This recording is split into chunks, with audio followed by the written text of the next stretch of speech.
We've had some really cheeky people on the show, but I think for cheek, no one out-cheeks BJ Mendelson. BJ Mendelson, or at BJ Mendelson, has 700,000 followers on Twitter. Very cool. He's a master of social media.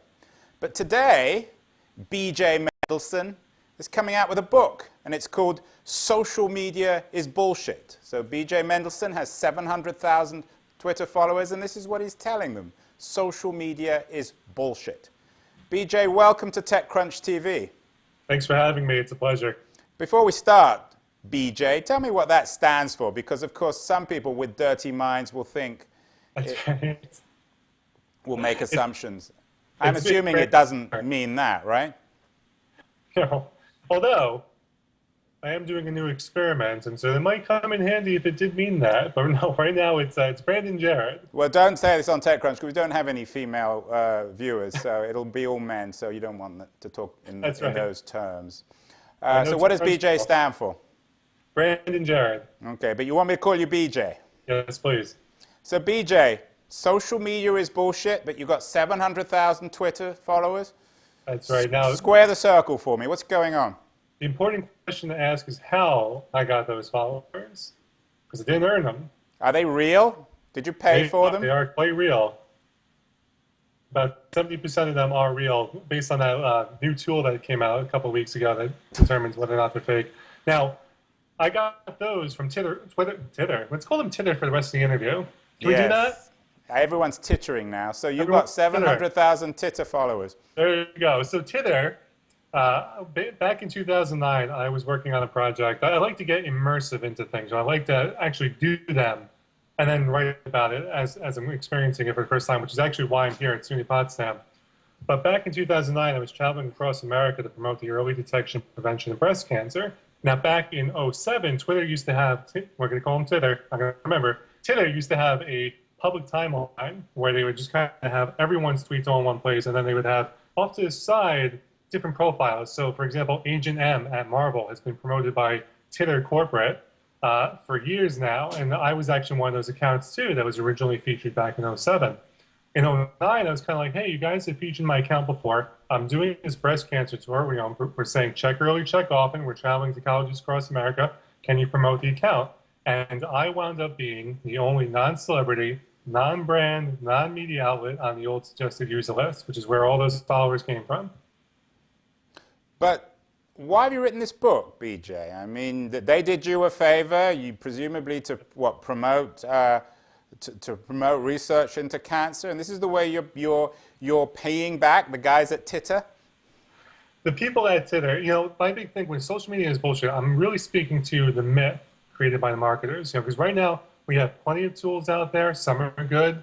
Twitter is one of those good ones. I write jokes on Twitter. That's why I do there all day. Facebook, not so much. But they're all different, and it really depends on the context and the audience and what you're trying to do with them. So when I say social media is bullshit, I'm not so much talking about the tools as much as I'm talking about the myth. And the myth is that all you need to do is get 700,000 Twitter followers or just post on Facebook 20 times a day, and then you'll become rich and famous beyond your wildest dreams. Turns out that's not really the case. So this book, Social Media, let me put it in front of the screen, Social Media is Bullshit. Well, this is your answer to the social media evangelists, the Brian Solaces of the world? Yes, and I speak quite at length about Mr. Solis and his social media manifesto, Engage or Die, as he said, although he's since gone on to say he's not a social media expert, so you'll have to explain that one today. But yes, the Robert Scobles, the Brian Solises, the Chris Brogans, Lawrence Lessig, all those guys who go out there and talk about how wonderful the internet is and all the great change that's come about. And yes, there are some wonderful things that have come from the internet. No one is going to dispute that. However, what is disputed is the hype, the myth, the thing that they peddle to sell more books, to get more speaking engagements, to get out there and make themselves more money, because that's what it's all about, is keeping them rich while keeping the rest of us broke and clueless. So what are you saying in the book that's really original? Trust me, I'm lying. I wrote a book called Digital Vertigo. We're all kind of saying the same thing. Why should people read Social Media is Bullshit? What's original about what you're saying? Sure. The key difference, trust me, I'm lying. Ryan went. He's a And great. Ryan's been on the show, and I just spent last week with him in Brazil. He's a great guy. That's awesome. I've never left, barely left the country, so I don't really count Canada as a country. So you'll have to forgive me. The key difference, though, is that I've tried all of these different platforms as they've rolled out. I've tried all of the advice, all of the strategies, all of the tips. I've lived it. I've spent the money. I've spent the years trying these ideas and failing horribly. And so that's the key difference, is because when I read your book, I thought it was more like an intellectual discussion about what these things really mean, and are we alone, and what does that mean for society? And that's a great discussion to have. I'm not a marketer, though. I'm just a guy, I'm a funny guy who wanted to make it big and wanted to be a stand-up comedian and wanted to get his jokes out there and get his videos out there, and found these tools and strategies were so overhyped that by the end of the experiment, by the end of the project, I was broke and penniless, and I was no better off than I was before I started using them. So you had to go back to grad school, right?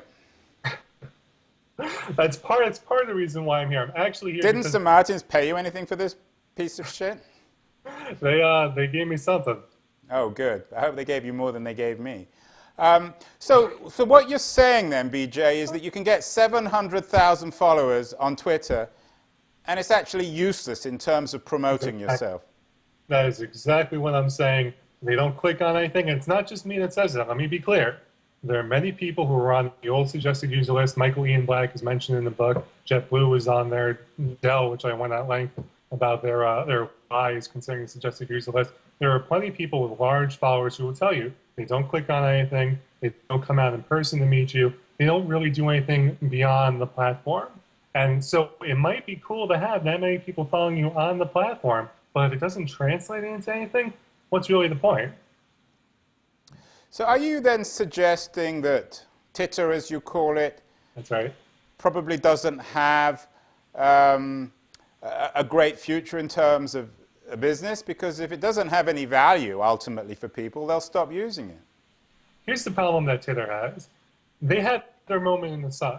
2008 to 2009, February to February, when they had that big explosion in page views and unique visitors, that was their moment.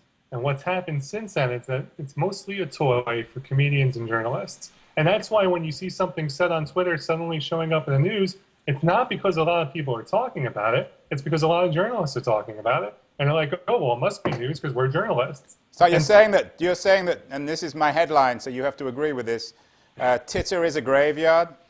Yes. Because Scoble famously, I think he said that, and he suggests that Google Plus isn't. But it's not just Twitter, is it? It's Google Plus, it's Facebook, it's all these networks.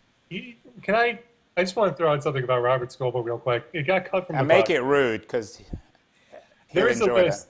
There's a list that I sent it to dogandponyshow.com, and I believe that they will have it up this week, where it's a list of everything that Robert Scoble has ever been wrong about, and it is quite extensive. I'm very proud of it. It came from But in defense of Robert, he's a lovely guy. He's a warm guy, and if he was on this show, he wouldn't probably deny it. And he's been right about. I mean, he talks all the time, so he's been right about some things too. I'm not talking about the man. I'm talking about the proclamations, and that's. So BJ, let's be a little bit fairer here about social media. You're saying it's bullshit. Does it have to be bullshit?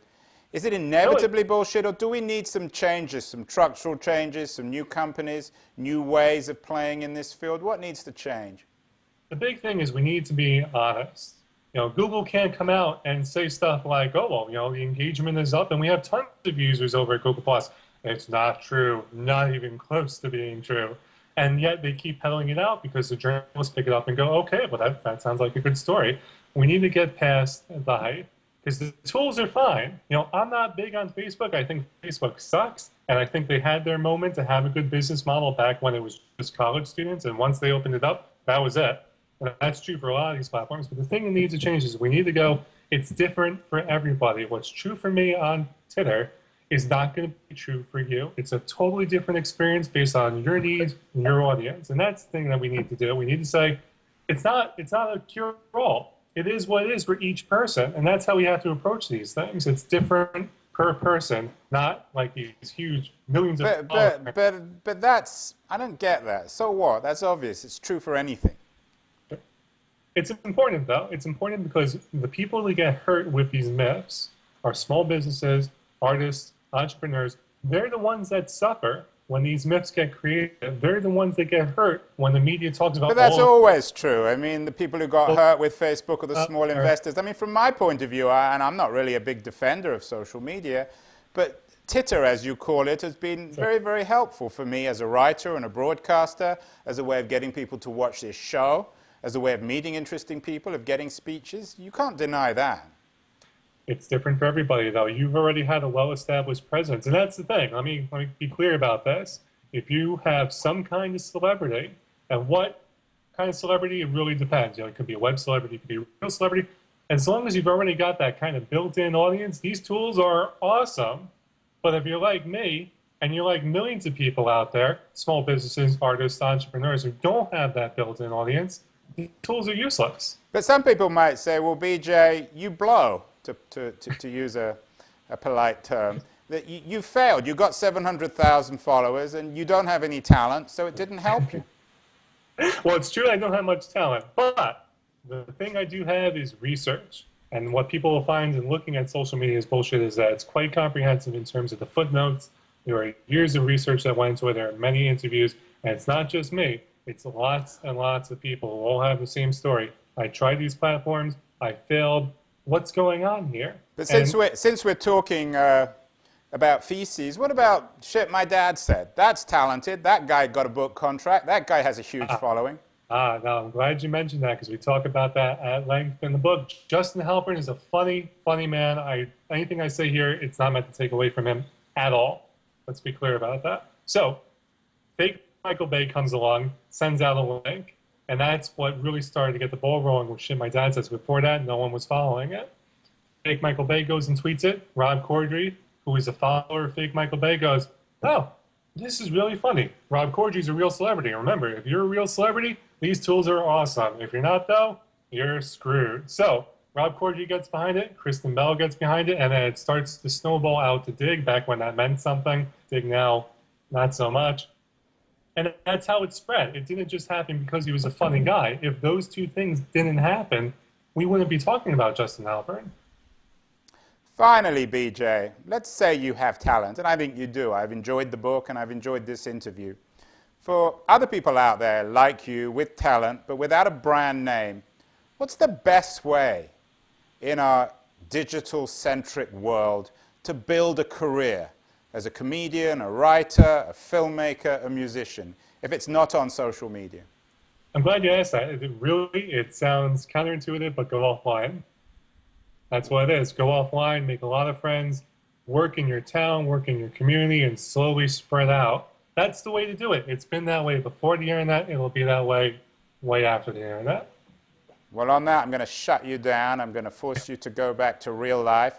BJ Mendelson, the author of Social Media is Bullshit, at BJ Mendelson, with his 700,000 Twitter followers. Finally, BJ, what I'm guessing is of those 700,000 followers, probably what? 7 will buy your book if your message is true?